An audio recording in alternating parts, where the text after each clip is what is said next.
Good morning. So today we're looking at Psalm 19. For the director of music, a psalm of David. The heavens declare the glory of God. The skies proclaim the work of his hands. Day after day they pour forth speech. Night after night they reveal knowledge. They have no speech. They use no words. No sound is heard from them. Yet their voice goes out into all the earth, their words to the ends of the world. In the heavens God has pitched a tent for the sun. It is like the bridegroom coming out of his chamber, like a champion rejoicing to run his course. It rises at one end of the heavens and makes its circuit to the other. Nothing is deprived of its warmth. The law of the Lord is perfect, refreshing the soul. The statutes of the Lord are trustworthy, making wise the simple. The precepts of the Lord are right, giving joy to the heart. The commands of the Lord are radiant, giving light to the eyes. The fear of the Lord is pure, enduring forever. The decrees of the Lord are firm, and all of them are righteous. They are more precious than gold, than much pure gold. They are sweeter than honey from the honeycomb. By them your servant is warned. In keeping them there is great reward. But who can discern their own errors? Forgive my hidden faults. Keep your servant also from willful sins. May they not rule over me. Then I will be blameless, innocent of great transgression. May these words of my mouth and this meditation of my heart be pleasing in your sight, Lord, my rock and my redeemer. This is a great psalm.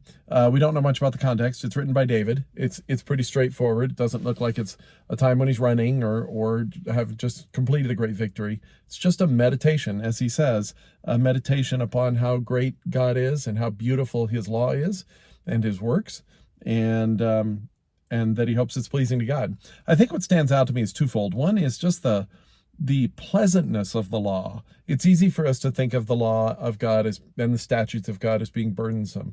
Interestingly enough, John tells us that God's commands are never burdensome. And at this moment, David is seeing that. He's just seeing that they're sweeter than honey, they're more precious than gold, that they're not just right, but they're joyful and they give us light.